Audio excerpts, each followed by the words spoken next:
নমস্কাৰ আজি কাজি নেমুৰ কুমলীয়া পাতেৰে আৰু অমিতাৰে লোকেল চিকেন বনাইছিলোঁ চাবচোন কেনেকৈনো বনাইছিলোঁ প্ৰথমতে আলু দুটা দিলোঁ তাৰপিছত অমিতা দিলোঁ আৰু কুমলীয়া কাজি নেমুৰ পাত কেইখিলামান দিলোঁ অমিতা বেছি দিব নালাগে মই এফাল অমিতাৰে 4 পিচ কৰি দিছিলোঁ অমিতা বেছি দিলে মাংসখন আকৌ খাৰুৱা লাগি যাব যে তাৰপিছত মই পিয়াজ এটাও দিছিলোঁ আৰু নহৰু বটা আৰু পিয়াজ বটা দিছিলোঁ ইয়াৰ পিছত আধা চামুচ হালধি দিলোঁ সোৱাদ অনুযায়ী নিমখ দিলোঁ তাৰপিছত অকণমান তেল দি মাংসখিনি ভালদৰে সানি ল'ম আপোনালোকে দেখিছিলে মই কুমলীয়া কাজি নেমুৰ পাতো দিছিলোঁ কুমলীয়া কাজি নেমুৰ পাতটো এই কাৰণে দিছিলোঁ যাতে নেমুৰ এটা মাংসখনত ফ্লেভাৰ আহে ইয়াৰ পিছত কেৰাহীখনত অকণমান তেল দি ল'ম তেলখিনি গৰম হোৱাৰ পাছত পিয়াজ এটা মিহি মিহিকৈ কাটি থৈছিলোঁ পিয়াজটো ফ্ৰাই কৰি ল'ম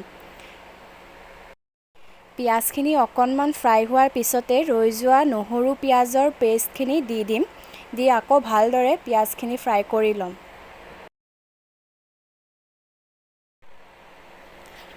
পিয়াজখিনি ফ্ৰাই হৈ যোৱাৰ পিছত এতিয়া মেৰিনেট কৰি থোৱা মাংসখিনি দি ভালদৰে 5 মিনিটমান লৰাই ল'ম এনেদৰেই ল' ফ্লেমত মাংসখিনি 5 মিনিটমান লৰাই থাকিব লাগিব তাৰপিছত খুন্দুনাত কেইটামান জলকীয়াও পেষ্ট কৰি থৈছিলোঁ তাৰে পেষ্টখিনি এতিয়া ইয়াতে দি দিলোঁ তাৰপিছত ভালদৰে মাংসখিনি লৰাই অলপ সময়ৰ কাৰণে মাংসখিনি ঢাকি থৈ দিম এয়া দেখিছেনে মাংসখিনিৰ কি ধুনীয়া এটা কালাৰ আহিছে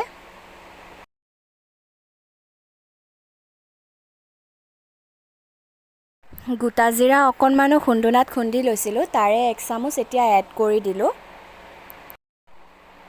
তাৰপিছত গৰম মছলা অকণমান এড কৰি দি মাংসখিনি আকৌ অকণমান সময়ৰ কাৰণে ল' ফ্লেমত লৰাই থাকিম তাৰপিছত বইল কৰি লোৱা পানীখিনি এড কৰি দিলোঁ আঞ্জাখনৰ অকণমান উতল অহাৰ পিছত চিকেন মছলা এড কৰি দি 10 মিনিটৰ বাবে মিডিয়াম ফ্লেমত আঞ্জাখন বইল হ'বলৈ দিম 10 মিনিটৰ পিছত আঞ্জাখন ৰেডি হৈ গ'ল আৰু দেখিছেনে কালাৰটো কি ধুনীয়া আহিছে আপোনালোকেও এনেদৰে চাবচোন ট্ৰাই কৰি খাবলৈ বৰ ধুনীয়া লাগে আৰু ৰেচিপিটো কেনেকুৱা লাগিলে কমেণ্টত জনাব ভাল লাগিলে লাইক আৰু শ্বেয়াৰো কৰি দিব আৰু চেনেলটো যদি ছাবস্ক্ৰাইব কৰা নাই প্লিজ চেনেলটো ছাবস্ক্ৰাইবো কৰি দিব